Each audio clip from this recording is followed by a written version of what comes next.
hikmah yang ke-15 atau fasal yang ke-15 dalam kitab Al-Hikam disebutkan mimma yadulluka ala wujudi qahrihi subhana an hajabaka anhu bima laysa bimawjudin ma'ahu. Hikmah yang ke-15 ini masih erat hubungannya dengan hikmah ke-14 yang sudah kita pahami pada pertemuan yang lalu. Nanti akan kita temukan kaitannya, maka kita pahami dulu apa yang dimaksud dengan ungkapan yang tadi. Ibnu Athaillah mengatakan mimma yadulluka ala wujudi qahrihi subhana dari antara dalil yang menunjukkan bahwa Allah Subhanahu wa ta'ala itu maha berkuasa. Di antara dalil untukmu yadulluka, dalil untukmu yang menjadi alasan keyakinan bagi kita bahwa Allah Subhanahu wa ta'ala itu maha berkuasa. Beliau Allah maha berkuasa dan hajabaka anhu, dia menghijabmu, an hajabaka, bahwa dia menghijabmu, anhu, darinya, bima laisa, dengan sesuatu yang tidak bimawjudin, yang tidak berwujud, ma'ahu, bersamanya. Jadi kalau arti kalimatnya, arti kata-katanya seperti itu. Maka kalau diterjemahkan dengan baik, kalimatnya itu bisa menjadi bahwa di antara tanda-tanda kekuasaan Allah adalah bahwa Allah itu menghijab kita, melindungi kita, menutupi kita, anhu, dari melihat Allah. Bahwa Allah berkuasa menghijab kita dari melihatnya, dari menyaksikannya, dengan sesuatu yang dihijabkan tadi, dengan hijab, dengan sesuatu yang menjadi hijab yang sebetulnya wujudnya tidak ada padanya, tapi dia bisa tidak terlihat, padahal hijab itu tidak ada padanya, tapi kitalah yang dihijabnya. Itu sebahagian di antara tanda kekuasaan Allah Subhanahu wa ta'ala. Jika dikaitkan dengan hikmah yang ke-14 yang lalu, ketika disebutkan al-kaunu kulluhu dhulma, segala sesuatu di alam semesta ini pada asalnya tidak ada. Asalnya adalah sebuah kegelapan. Tidak ada yang terlihat, tidak ada yang nampak. Asalnya adalah dari ketiadaan. Semua belum ada pada asalnya, kecuali Allah Subhanahu wa ta'ala. Kemudian disebutkan bahwa wa innama ana dhuhurul haqqi fihi, yang menciptakan segala sesuatu yang tidak ada sehingga menjadi ada adalah Allah yang maha mencipta, Allah yang khaliq. Maka disebutkan pula faman ra'al kauna, barang siapa yang melihat alam semesta yang ada sekarang ini, yang asal muasalnya tidak ada, kemudian diciptakan oleh yang maha mencipta sehingga menjadi ada. Maka ketika seseorang melihat ini semua, walam yashhadahu fihi, tapi dia tidak menyaksikan Allah pada setiap apa yang sudah dia ciptakan itu, baik ketika itu maupun sebelumnya atau sesudahnya, atau indahu atau qablahu atau ba'dahu, maka hal tersebut dikarenakan faqad a'wazahu wujudul anwar, tidak lain dan tidak bukan karena yang bersangkutan silau terhadap cahaya-cahaya yang lain yang begitu banyak.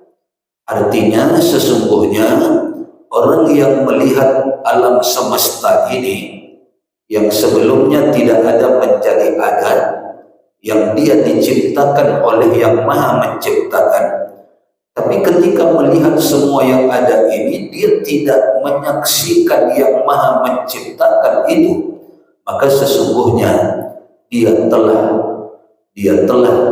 ditutupi, disilaukan oleh banyak hal dari alam semesta ini.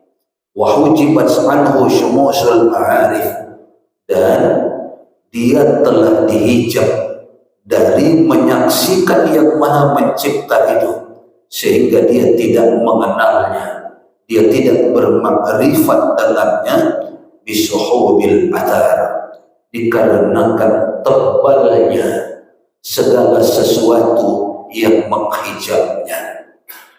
Yang lalu kita sebutkan, semestinya apapun yang kita lihat, apapun yang kita pandang di alam semesta ini, seharusnya membuat setiap kita senantiasa menyaksikan ada Allah di sana. Seharusnya setiap kita teringat kepada Allah yang menciptakannya. Apapun itu, kesedihan, di sana ada Allah yang mentakdirkannya. Kebahagiaan, di sana juga ada takdir Allah yang dia takdirkan, yang dia berlakukan. Apapun segala-galanya. Maka tadi disebutkan dengan kalimat al-kauna, faman ra'al kauna, siapa yang melihat alam semesta ini semuanya, tapi dia tidak bisa menyaksikan ada Allah di sana, maka sesungguhnya dia sudah disilaukan, dibutakan oleh banyak hal, banyak benda, banyak kejadian, banyak peristiwa yang terjadi di sekitar alam semesta ini. Baru kemudian dikaitkan dengan fasal yang ke-15, bahwa hal tersebut tadi bisa terjadi, yang lalu juga disebutkan, adalah dikarenakan Allah menghijab kita dari menyaksikannya. An-hajabaka anhu, Allah menghijab kita darinya. Lihat kalimatnya ini, bukan Allah yang dihijab, bukan Allah yang terhijab, tapi kitalah yang dihijab dari menyaksikan Allah. Yang lebih hebat lagi, bima laisa bimawjudin ma', yang menghijab kita itu dengan sesuatu yang tidak bisa kita lihat pula. Yang menghijab kita tidak bisa kita lihat, sehingga Allah pun tidak bisa disaksikan oleh sebahagian hambanya. Tapi sebagian hambanya bisa melihatnya, menyaksikannya. Kalau saya contohkan begini misalnya, kalau ini saya letakkan di sini, maka saya yang dihijab. Bapak dan Ibu tidak melihat karena saya dihijab. Tapi yang sesungguhnya adalah, maaf, ini diletakkan di pandangan Bapak dan Ibu sekalian. Tetap saya tidak terlihat. Tapi itu tadi, yang dihijab bukan saya, tapi yang dihijab adalah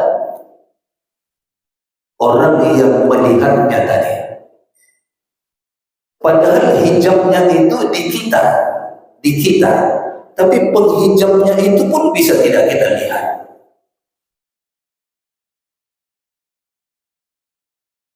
Saya beberapa hari yang lalu seolah mendapat petunjuk untuk dijadikan contoh. Saya tidak tahu apakah di antara kita ada yang sudah melihat yang saya lihat itu.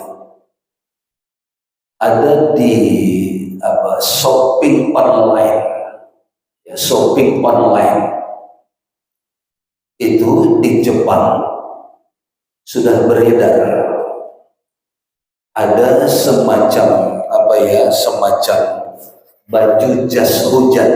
semacam baju jas hujan, tapi warnanya putih. Ketika ini dipakai orangnya jadi tidak terlihat, seolah-olah hilang.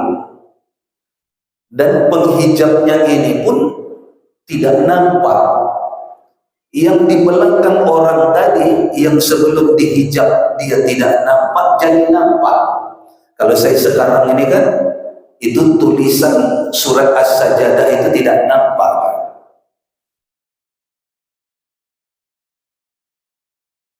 Saya walaupun mandang bapak-bapak, saya bisa mandang ke belakang.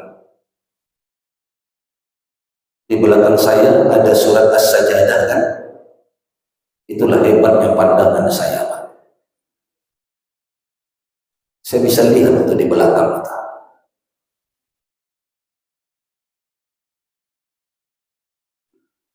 Maka ini juga hikmah sama kita ketika hadis Nabi Muhammad mengatakan begitu. Apapun yang kalian lakukan di belakangku ketika aku mengimami kalian, aku tahu, kata Nabi Muhammad.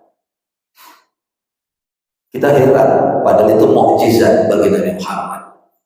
Sekarang dunia ilmu pengetahuan menjawabnya. Manusia saja bisa membuatnya, apalagi Allah.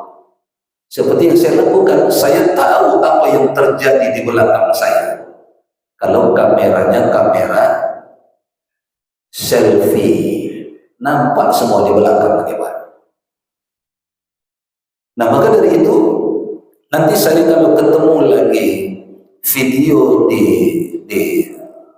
shopping set online itu katanya, nanti akan saya kopikan insya Allah.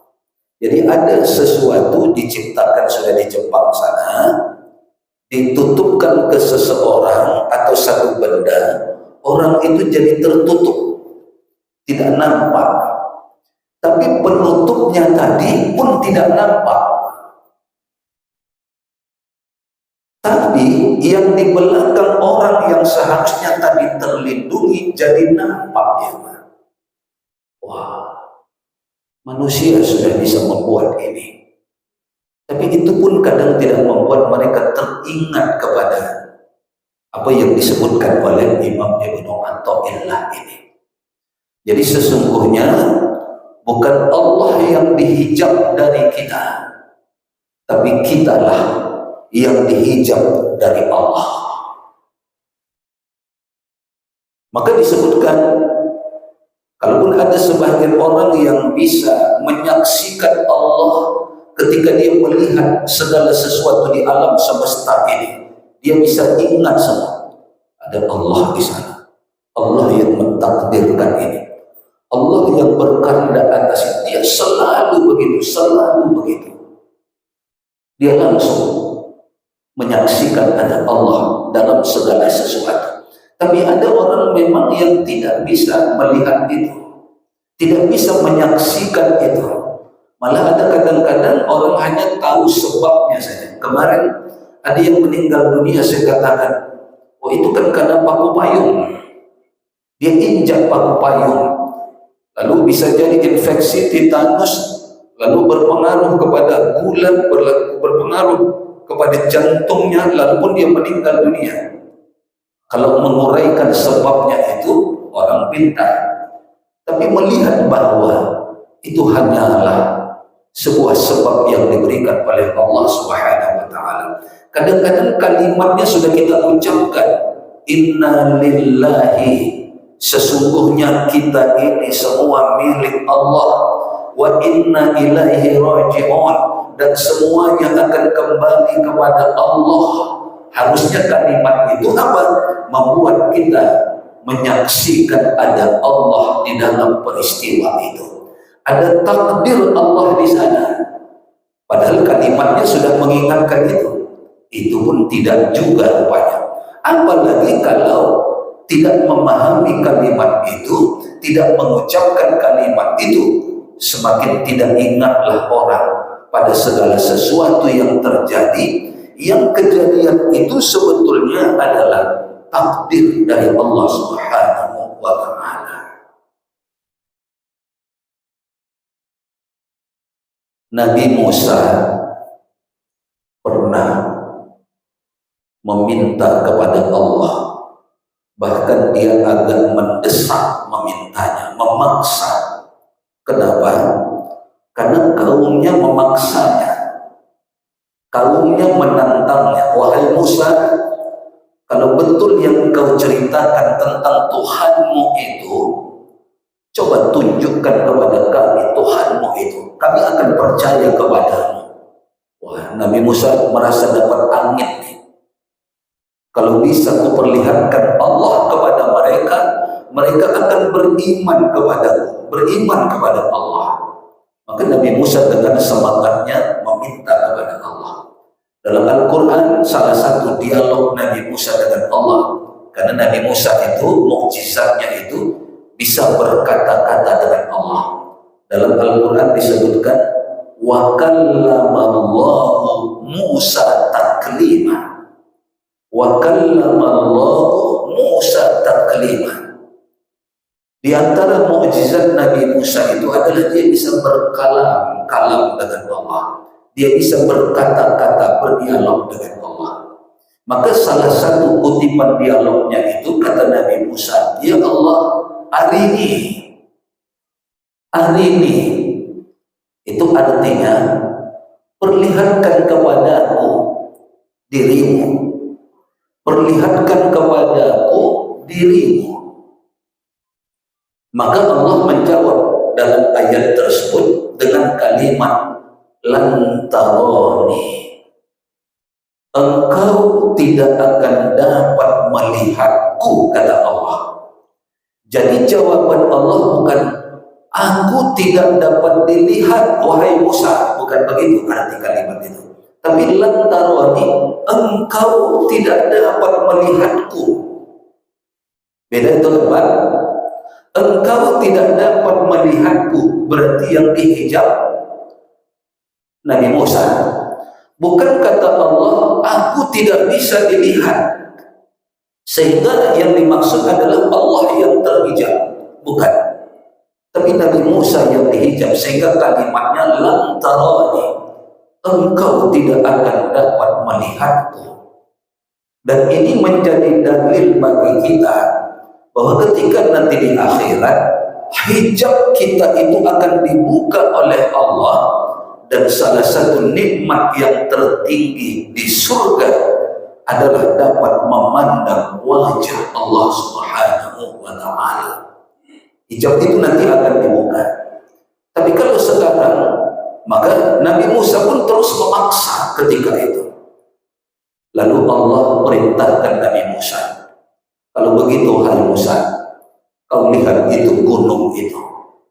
Gunung itu kau lihat, itu yang disebutkan dalam Al-Quran. Nama gunung itu Waturi Sinin, Watini Waszaitun, demi buah tin dan buah zaitun, kata Allah. Waturi Sinin, dan demi gunung Tursina. Nama gunung itu gunung Tursina. Coba kau lihat gunung itu, kata Allah. Maka begitu Musa memandang gunung itu, spontan bersamaan terjadi. Gunung pun hancur lebur seperti debu-debu yang berterbangan saja. Kalau sekarang kata orang debu erupsi, itu pun begitu, hancur gunung itu menjadi debu yang berterbangan ke sana kemari, dan Nabi Musa pun bersamaan pingsan ketika itu. Pingsannya, beberapa riwayat mengatakan yang paling sahih adalah Nabi Musa itu pingsan selama 40 hari 40 malam. Begitu dia siuman, begitu dia sadar, dia pun memohon ampun kepada Allah karena meminta sesuatu yang tidak mungkin bisa dia temukan, meminta sesuatu yang tidak bisa dia pandang dan tidak bisa dia lihat. Maka menyaksikan gunung itu saja hancur lebur ketika itu, maka Nabi Musa pun pingsan seperti itu. Nah, oleh karena itu bayangkan tuh, kata Allah, kalau ku perlihatkan kepadamu binasalah dirimu seperti gunung itu. Karena menurut pemahaman para ahli tafsir, gunung dipersaksikan oleh Allah, menyaksikan Allah, dia hancur lebur. Maka kita tidak akan berdaya seperti itu. Karena apa? Perangkat di pandangan mata kita ini itu terbatas. Tidak Allah berikan kelebihan, bahkan dihijab oleh Allah. Jadi tidak bisa memandangnya. Nah, tapi bagi kita sebagian bisa menyaksikan ada Allah di sana. Bisa menyaksikan ada Allah dalam peristiwa itu. Dalam peristiwa apapun. Dalam peristiwa Ketua KPK Firly Bahuri, ada takdir kekuasaan Allah di sana. 3 kali diperiksa sebagai tersangka, ternyata Firly Bahuri masih punya nyali, belum ditahan sampai sekarang. 3 kali diperiksa sebagai tersangka. Maka kita yang beriman, yang tadi, yang bisa menyaksikan ada takdir dan kehendak Allah di sana, maka kita menyaksikan itu. Dalam peristiwa ada surat suara Pilpres yang sudah dicoblos di Taiwan, akhirnya ketahuan. Kita pun Allah takdirkan itu terbongkar, sehingga bunyinya khilaf. Kalau tidak terbongkar, bunyinya curang. Disitulah letak perbedaan antara curang dengan khilaf. Kalau tidak ketahuan, itu dicurangi. Kalau ketahuan, khilaf namanya. Kita melihat di sana, makanya kita tenang saja, pikiran kita tenang saja. Ada takdir Allah di sana. Ada kejadian ketua pimpinan wilayah NU Jawa Timur dicopot oleh pengurus besar NU karena diduga. Kita bawanya ada yang Allah takdirkan di sana. Kita ingat kepada Allah.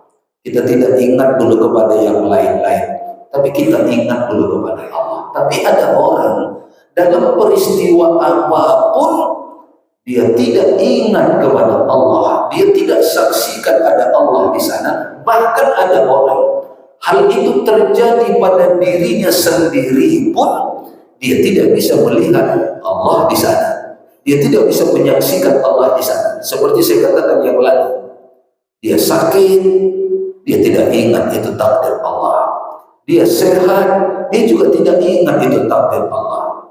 Yang dia yakini adalah, oh saya yang rajin olahraga, oh saya yang rajin jalan pagi, jalan sore, oh saya yang pandai menjaga kesehatan. Oh, saya yang rajin makan vitamin. Kalau kita tidak, sehat kita ingat kepada Allah. Sakit kita ingat kepada Allah. Ada rezeki yang kita dapatkan, kita ingat kepada Allah. Ada masalah yang kita temukan, kita ingat kepada Allah. Apapun yang terjadi, kita ingat kepada Allah. Makanya bawaan kita itu tenang saja. Semuanya dari Allah. Ada panitia yang salah ngasih amplop, kita diam saja. Salah Pak panitia ngasih amplop, diam saja. Kenapa? Kita yakin itu takdir Allah. Dan jika Allah mentakdirkan, nanti Allah ganti dari tempat yang lain. Kayak mana itu memelihara keyakinan itu? Kalau ada masjid tidak manggil kita lagi, kita tenang saja. Kenapa? Itu takdir Allah. Dengan keyakinan nanti ada masjid yang menggantikannya. Jadi tidak membuat kita gerasak gerusuk, tidak dijadwalkan nelfon pengurus masjid, tidak dijadwalkan minta sama pengurus masjid.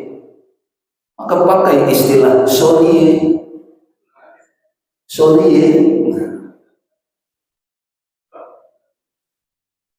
pakai istilah itu aja, sorry. Kenapa? Ada keyakinan dari ini takdir Allah. Bahkan kalau takdir Allah nanti terjadi lagi, bisa lebih besar dari ini. Itu keyakinan yang harus kita tanamkan. Ketika kita dibohongi orang, ditipu orang, tenang saja.